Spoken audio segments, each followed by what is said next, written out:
Self-improvement is the art of leveling up and evolving in each and every single area of your life and working hard to achieve your full potential.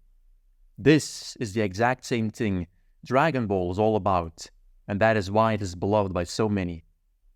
It isn't some narrative masterpiece, but it is a masterpiece in how much it inspires you and me to live our best life. For this, Dragon Ball has taught us 5 lessons that have been life-altering for me, and now they will be for you as well.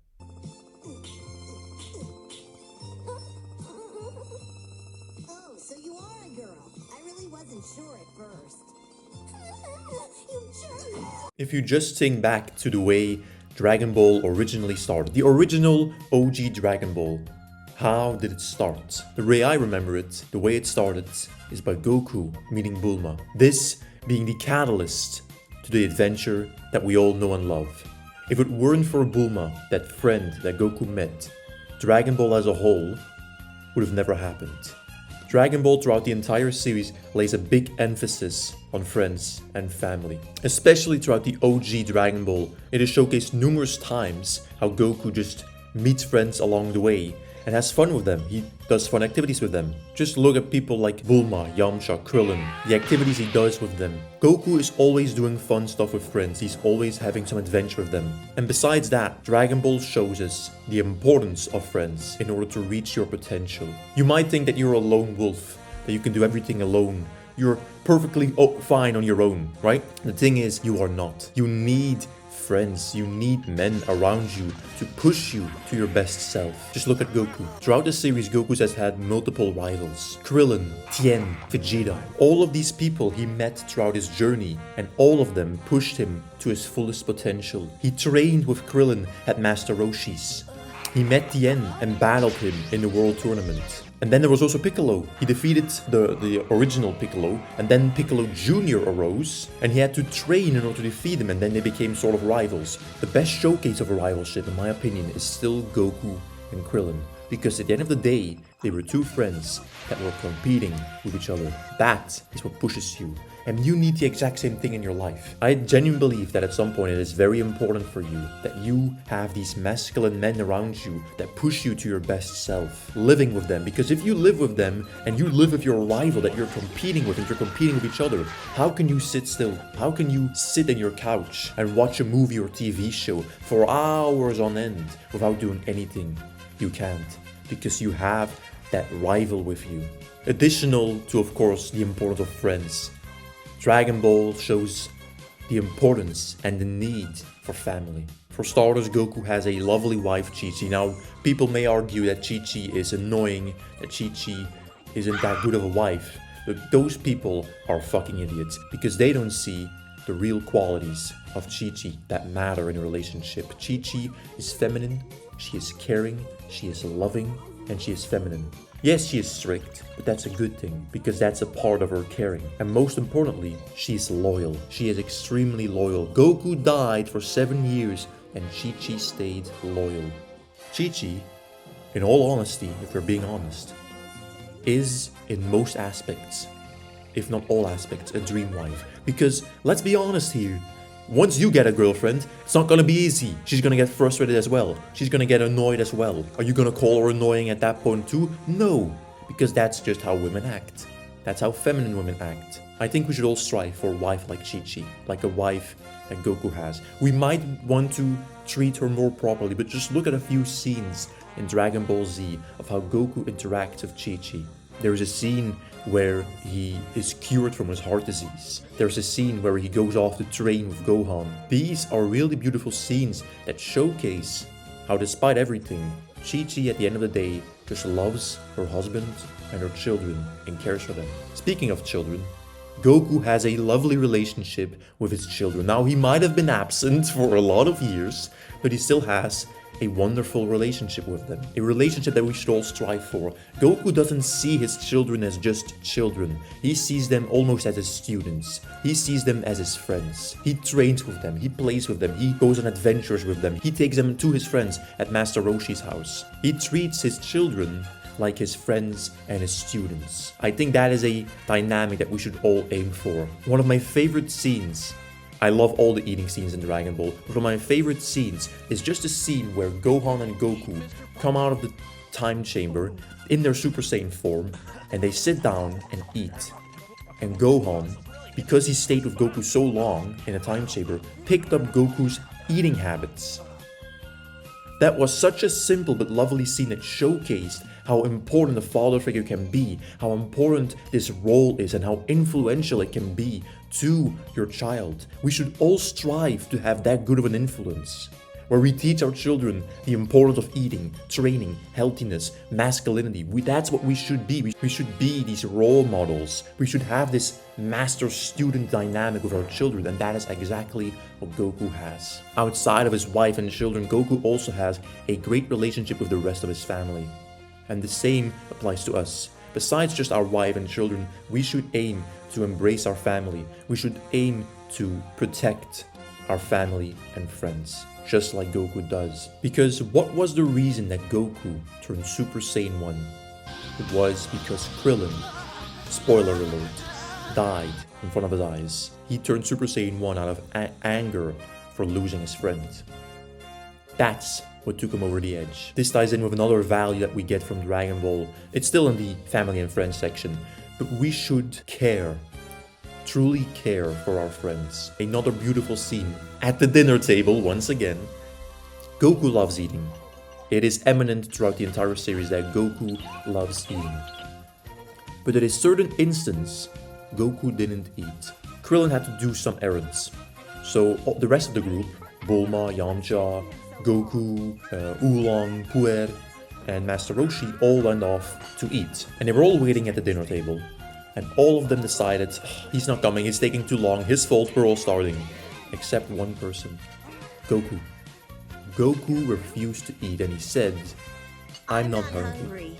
This kid that throughout the entire series we've seen demolish his food in front of him, now says, I'm not hungry, because he feels that something is wrong with Krillin, something is not right. So he refuses to eat until Krillin comes back.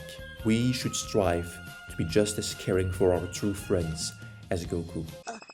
I thought I heard someone say help. It's no mystery that Dragon Ball is all about adventure and childlike wonder. I mean, the entire world of Dragon Ball on its own. Just look at it. There's dinosaurs, there's dog people, there's Capsule Corp, a technology company that develops capsules containing cars, planes, motorcycles, houses. We have deserts, we have snow areas, we have the Red Ribbon Army, Korin's Tower, we have Kami's Palace, we have Master Roshi's. There are so many wonderful places in the world of Dragon Ball. King To-un, we have the Demon Country, the Demon Lands, all of that stuff. It's a truly magnificent world, and so it's no wonder that a large part of Dragon Ball is about adventure. One of my favorite segments, once again, this is in my top 5 favorite segments of Dragon Ball, is right after the 21st World Tournament, where Goku just lost to Master Roshi in the skies. His training at Master Roshi's with Krillin had already been completed. He learned pretty much the majority of what he could have learned. So in order to grow even more, Goku had to do one simple thing. Journey out into the world. I've made a video on this in the past, which is called Life is Study. This video in its entirety shows the importance of what Goku does here and the importance of experiencing life on your own. Exploring the world truly seems to me to be the best way possible to experience life and grow as a person, because you meet people. Just look at Goku. A large part of Goku's adventure is just the people you meet along the way. He met his wife, Chi-Chi, when he was traveling around, and then he found the Ox King, but then eventually found her again when he was traveling around on his own. And that's when Chi-Chi asked him to be her bride, even though Goku thought it was food at the time. He met Krillin through adventuring because he adventured with Bulma, found Master Roshi. In turn, he went to train at Master Roshi's, and that led to meeting Krillin. He found Tien by journeying because he met him in an episode in a random ass village where they were like fighting a boar or something.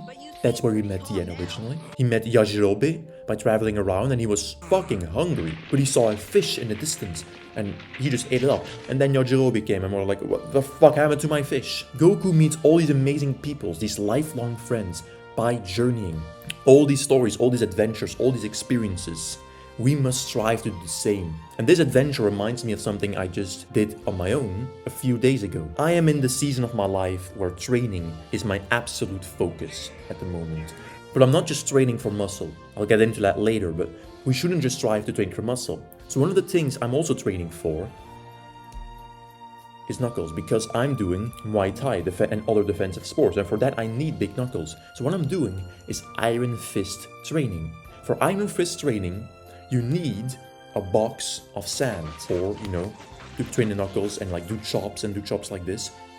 So what I had to do is I had to go to a park nearby, about 1.3 kilometers away from my house. I had to walk there with a box, collect sand, and walk back. Now the thing is, that box was over 20 kilos when I filled it with sand.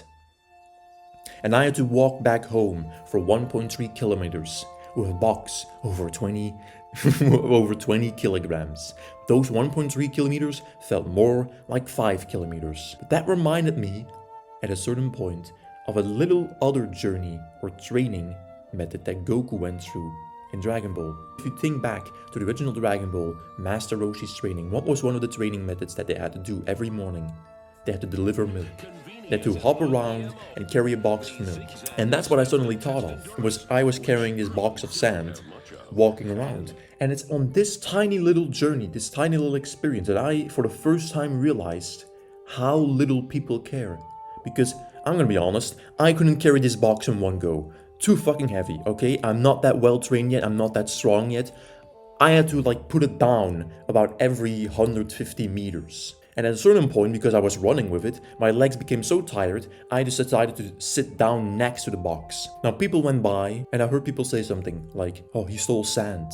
Like in the distance, I heard them whisper, he stole sand. People walked by and they were looking at me, and I just greeted them. I saw them looking at me weird, I saw them looking at the box weird, because there's a guy sitting on the grass. People were looking at me weird. But I didn't give a shit. Why? I was in so much pain, I couldn't care less. Because I was in so much pain, I couldn't care less about what these people thought about me. Who gives a shit? I'm in pain, I don't care what you think. Let me rest. And that's for the first time where I realized the mindset that you need to have when talking to people, and that people truly don't care about what you're doing, because that is the biggest factor that's holding us back from having these kinds of adventures. The reason you're not going on these adventures is not because you don't want to have them, it's because you're ashamed of what people will think of you. You're ashamed of what people might say when you tell them, okay, I'm going on an adventure, and you're gone for hours on end just doing stuff. You're rolling down a hill and you're climbing on top of rocks, and you're constantly looking over your shoulder is someone watching? Is someone watching me? Someone looking at what I'm doing? They're not. Really, no one is. They might give a glance, but really, they just move on, and they don't even remember you. They don't care. Another part of these adventures is just socializing. As I stated before, you have the self-improvement autist, like this monk mode guy that's all oh, I'm going monk mode, I'm just staying at my house alone, I'm not going outside, I'm just working, and not meeting anyone, I'm alone, I don't need people, I don't need a girlfriend. The fuck are you doing? These people are autists. They're self-improvement autists, because they're spending all this time at home just working. And while working is absolutely good, once again, we're getting to that. It is not everything. You need to socialize, you need to meet people in your journey, because how are you going to meet your girlfriend and dream wife if you're not out to meet them? How are you going to meet your true brother and your best friend, your potential best friend, if you're not going out to meet them? The longest happiness study that I found through a podcast with Chris Williamson, and this longest happiness study, I think it's from Oxford or Stanford, I think Oxford, is conducted over 80 years. And this happiness study found that the biggest factor in happiness that determines our happiness is good social context and good close relationships. That is the biggest factor that determines our happiness. So what you're doing to yourself when you're saying, no, monk mode, just working inside, no sunlight, not going outside, not going on adventures, not talking to people, no one has to disturb me, what you're basically saying is, I'm sacrificing my happiness to try and work hard, but it is my happiness that is going to have me work harder. So what you need to do when you're out on this journey is just get yourself over it and cold approach people. Just cold approach men and women, just like Goku did. Do it without a care in the world. If you act like it's weird that you're going up to talk to them, they will feel this. They will feel this energy. If you go up to them and talk like them and you're like, oh, I'm sorry, this is weird, but they'll feel that energy. Even if you don't say it out loud, just having that belief in your mind when you go up to them to talk to them, it's expressed in your facial expressions, because your facial expressions are minuscule. If you think of something disgusting, your facial expression, however slightly, will change to something like in disgust. That's how emotions and beliefs work. So if you have the belief when going up to someone, this is weird, I shouldn't be doing this is weird, yeah, then of course it's gonna be weird. Of course it's going to be weird. Be like Goku. Go up to people without a care in the world. Act like you're a dumb child when you're going up to people, because it's that way that you attract the people that you want to attract, man or woman. When you look at people that you know for a fact aren't that high IQ, maybe as yourself or just in general, and you look at them, you think, yeah, they're not that high IQ. I guarantee you, they have more friends and more girlfriends than you. Why? One simple reason. They don't care. Because their IQ is almost so low that they just blur out words. They just rant to the girl they go up to the guy they go up to. They're just like, hey, my guy, yo, to a guy they don't even know. But that's how they make friends, because they don't care. They're almost acting the entire time like they're drunk. One of my best friends, I have like two best friends. My best friend, one of the core memories I have of this guy is that I stayed up the entire night with him, just talking. And it's through this experience that I found out we're in every single aspect 100% alike. But there was one thing that wasn't alike. We were both just as charming. We both had the same humor. We both made the same jokes. We were both just as confident. But for some reason, he had already had 13 girlfriends. And I had been rejected 13 times. Now, I am a firm believer that the universe does everything for me, and I realized just a week ago that this was one of those things. Because the only difference between us was that he never thought that what he was doing was weird. He had no neediness, and I was the exact opposite.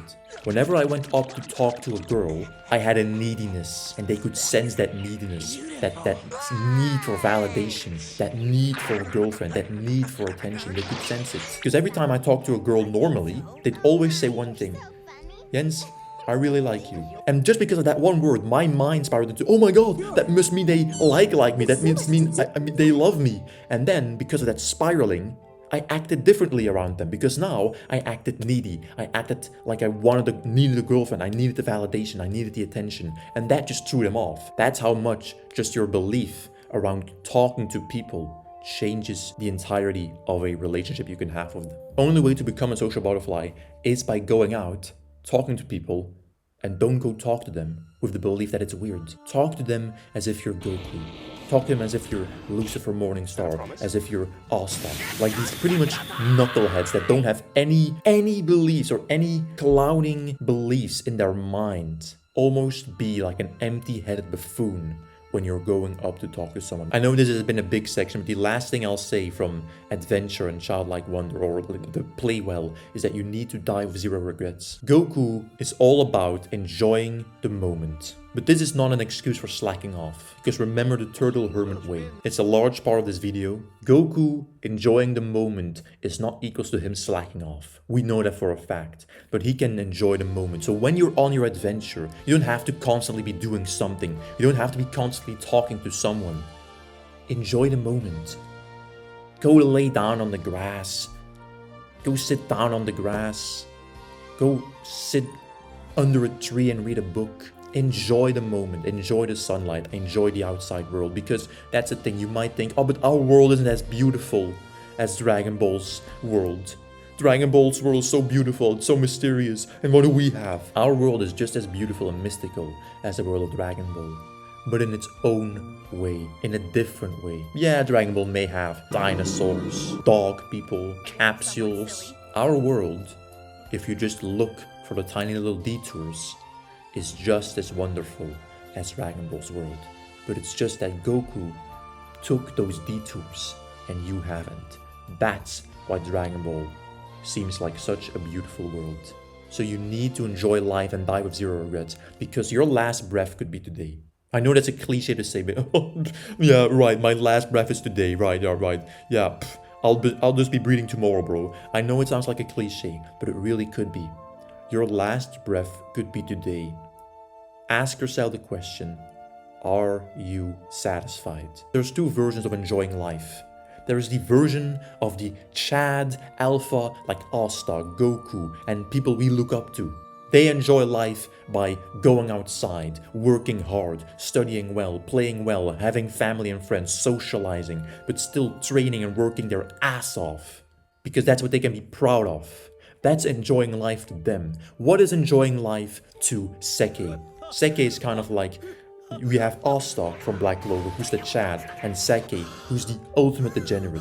How does the ultimate degenerate like Seke live their lives? How do they live their lives? What is enjoying life for people like them?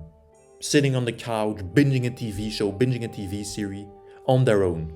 Sure, if you're watching it with friends and playing with your friends, absolutely, I think that's fine, because it's still a social occasion. But on your own, just sitting there at the TV for hours on end when you could be doing something that actually brings you real joy, because that's not enjoying life, that's enjoying life. Leave me alone!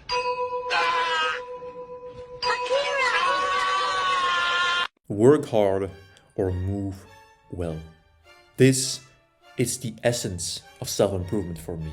And because self-improvement is all about working hard and reaching your goals. A large part, of course, that requires productivity and discipline and is a large part of self-improvement, pretty much the thing that people start with in self-improvement, is training. It's moving well. Let me tell you my second favorite section in the entirety of Dragon Ball and Dragon Ball Z combined. It is the Turtle Hermit training in the OG Dragon Ball. And my favorite section of all time is the Goku spaceship training to Namek. That is my favorite sequence of all time, because it shows working hard and training in such a fun way.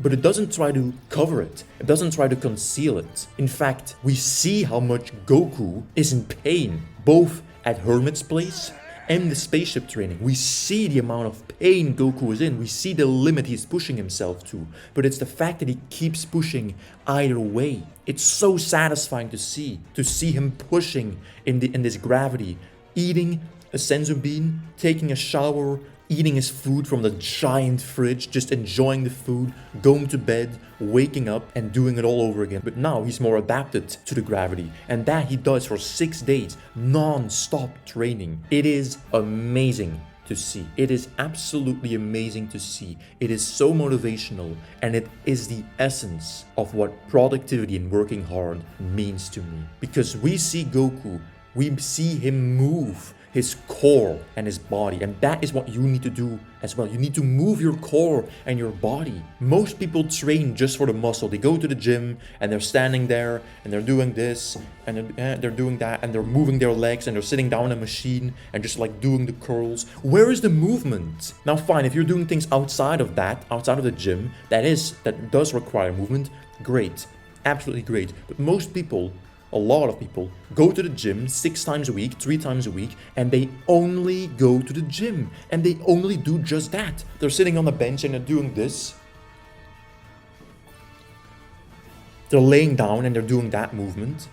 Where is your movement? We need to train not just for muscle, but we need to train like a warrior. Let's train for muscle, strength, stamina, resistance, reaction time, combat ability, even agility. I even started sword fighting in addition to all of this, which is inspired by people like Gohan and Trunks. Because another favorite section of mine, it's like third favorite, is the small surviving section of Gohan, where Gohan just has to survive in the wild for a few months and then train with Piccolo. Once again, that shows that is the perfect combination of what we've said so far and what we're going to say as well. He's meeting friends and family along the way, he's working hard, he's moving his body, but he's also going on an adventure and experiencing life and enjoying life, and he's also eating well. He is doing all the core principles that we are talking about in that one training section, and that the same applies for the spaceship dynamic training and the turtle hermit training.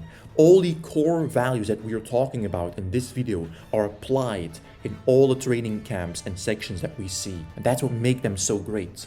That's what makes them so perfect. I have never in any other anime or media seen training scenes in such depth and realism, even though it's not even real. Just look at my calendar. I'm gonna give you a little picture of my calendar. This is my calendar. See the training I'm doing? I'm doing running, I'm doing swordsmanship, I'm doing Muay Thai, I'm doing knuckle training. In addition to that, I'm doing the Asa challenge. But that's the one thing for muscle and strength. It's that 45-minute block. All the rest is for everything else, because you need it. You need to train like a warrior.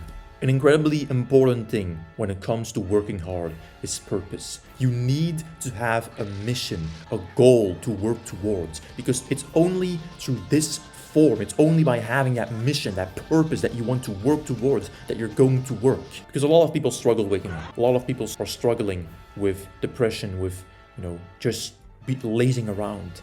The best way to cure depression, you can pretty much get rid of it for the majority, if not all of your life, by just doing this one simple thing. Have a mission, have a goal, and work towards it. To start off, you can have simple, tiny tasks and goals, because just the feeling of being able to check off tasks and goals is so rewarding and so fulfilling. It instantly fills up that hole that you have inside of you. But it is that mission, that purpose, that big goal, that once you have that and you work towards that, that's when you can be ultra productive. That's when you can work hard. Another grand aspect of working hard, besides having that purpose, is you always need to have dissatisfaction and gratitude. This means that you should never give up and always aim higher, because this will increase your rate of growth. So just close your eyes and visualize this with me. Visualize two people that have achieved your dream physique. Now one of them is satisfied. He's satisfied and he moves on. He's satisfied with his physique, nothing more needs to be done, good cheap, and he moves on. The other one is dissatisfied. He's grateful for what he's achieved, but he's not satisfied yet. He hungers for more. He wants more power, more agility. He can be even better. There is no perfection, but he can always be better. There's something more to aim towards, or there's a higher bar that he can go towards. Which one of these will become fat again in no time? You can open your eyes, because you know the answer. The person who is grateful for what he has but is dissatisfied, he knows there's more, he's hungry for more, he knows he can achieve more. So what he does is he still trains every single day, but his focus is on something else. That's the one who keeps the physique and even grows in his physique without focusing on it. The person who says, oh, yeah, okay, let's minimize this now because physique is not really that important anymore. I'm satisfied with what I have. And he moves on to work the entire day and he only exercises once a week. The fuck do you think is gonna happen to that person? It's funny how this is considered toxic, right? Because saying that you should be dissatisfied with what you have sounds so toxic. But it's funny that what's considered toxic is the thing that works. Because what they told you is toxic, is the key to success. If you listen to all these self-improvers and you tell them about hustle culture, they will all say the same thing. They'll all say, that's so toxic. Hustling, all that, that's not good for your mental health. The fuck it's not? Of course it is. Think about it and visualize yourself working like Goku every day in and out and then getting everything else. Because that's the thing, we're not just working hard, we're going on adventures. We're not the self-improvement artists on monk mode that are just working hard. We're going on adventures, we're meeting people, we're socializing, among other things. Goku is never satisfied with the point he's at. He's grateful, he's happy, but not satisfied. The hour that you're not working, someone else passes you in the race towards your future.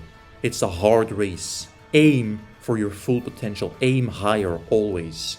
There is no winner in the infinite game. Let me make that clear. There is no winner in the infinite game of life, but there can always be a loser. And I'm not planning on becoming the loser, and neither are you. A strong body is pointless unless you know how to use it. And that takes brain power. Oh, but I don't have that.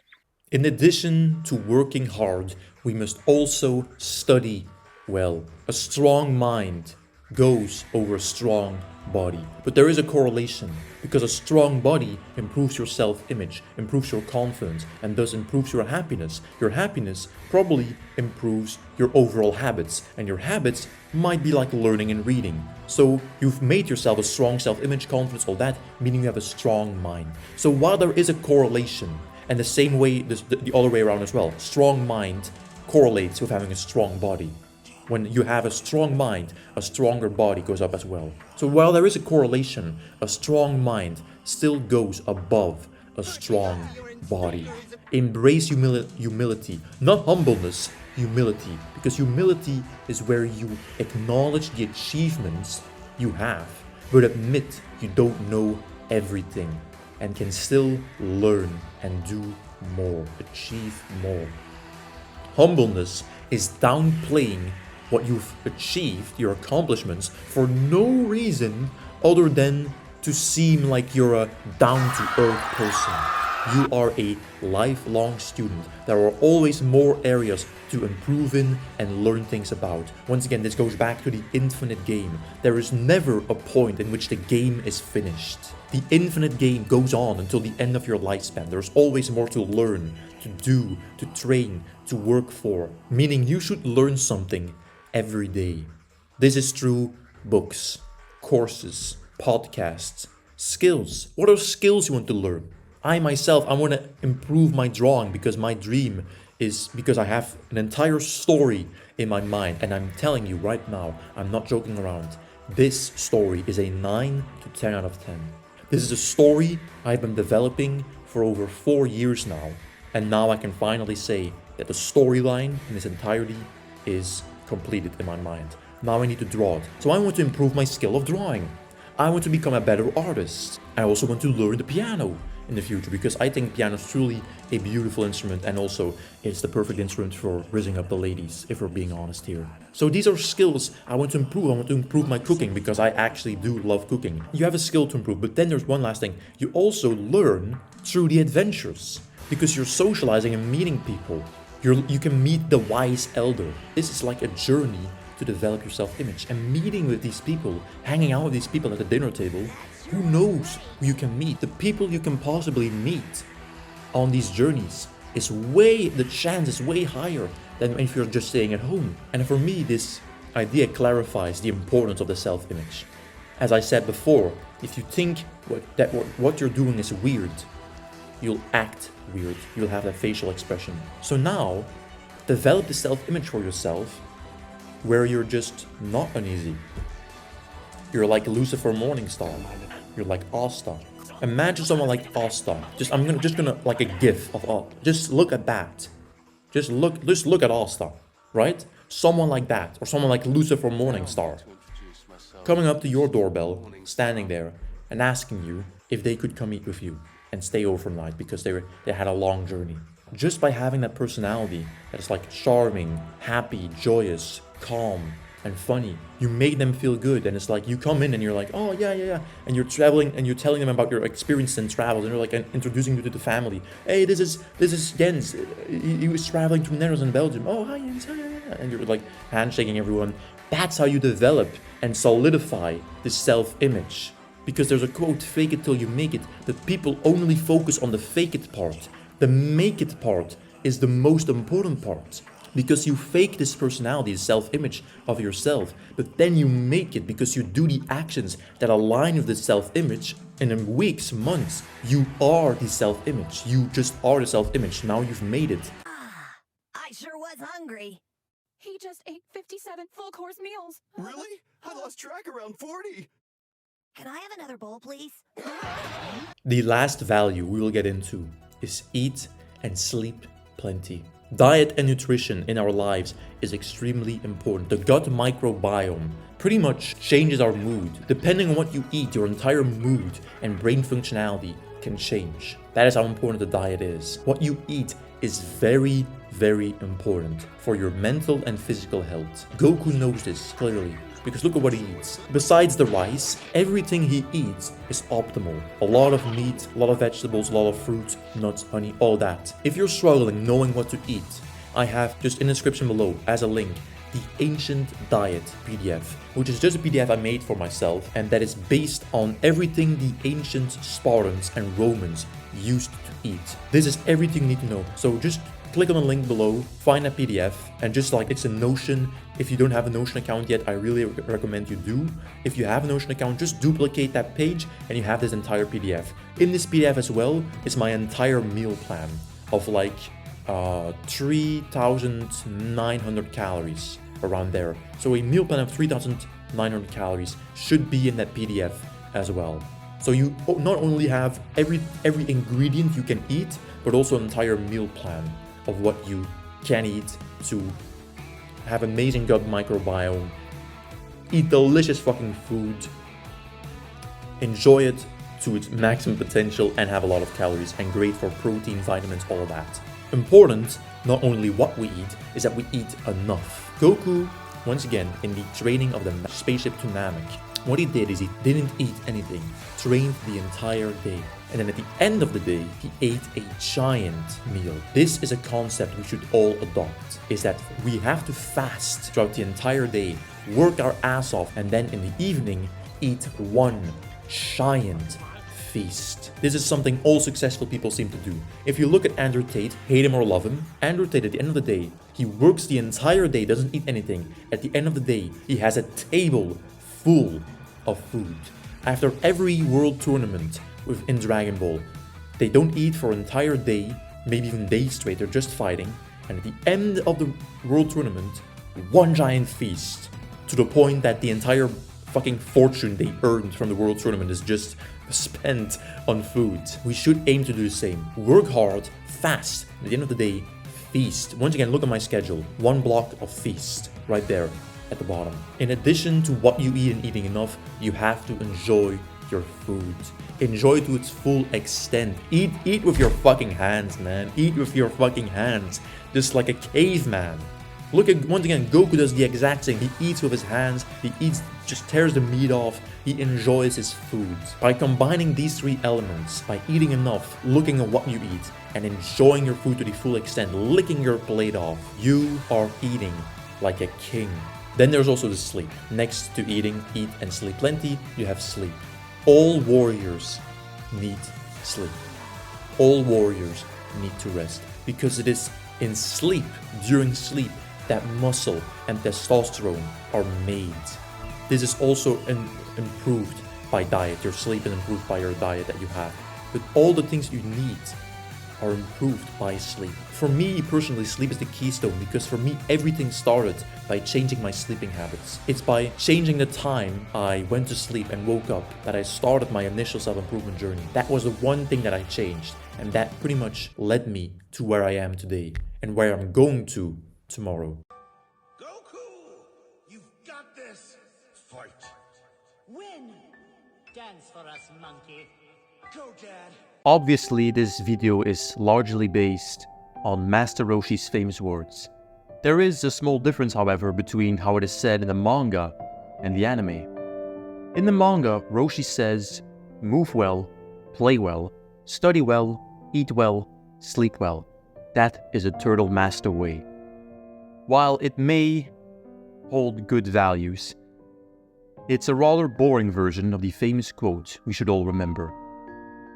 Dragon Ball is special not just in how many forms of media and people it has influenced, but it holds messages and values that we very much lack in modern entertainment, especially Hollywood.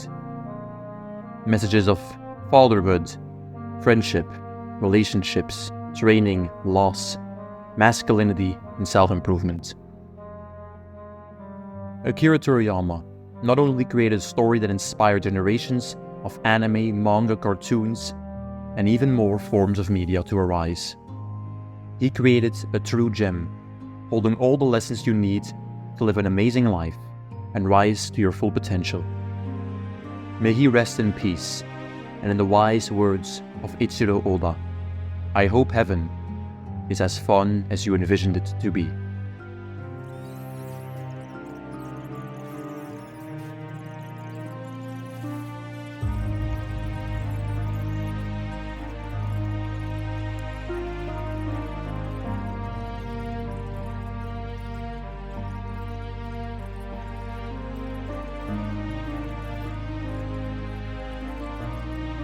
So all I have left to say is the wise words of Master Roshi.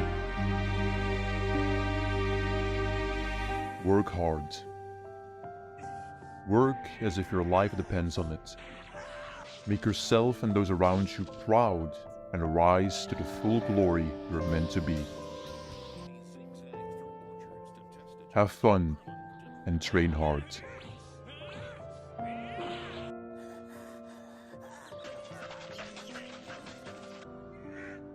Study well. Always continue to learn and stay a lifelong student in this infinite game. Accept that there is no winner, but there can always be a loser.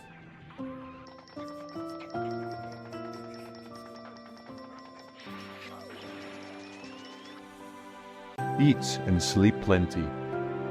Savor every flavor. Enjoy it to its full extent. Get all the rest you need. Allow your mind to rest and for your body to grow. That is the Turtle Hermit way to learn.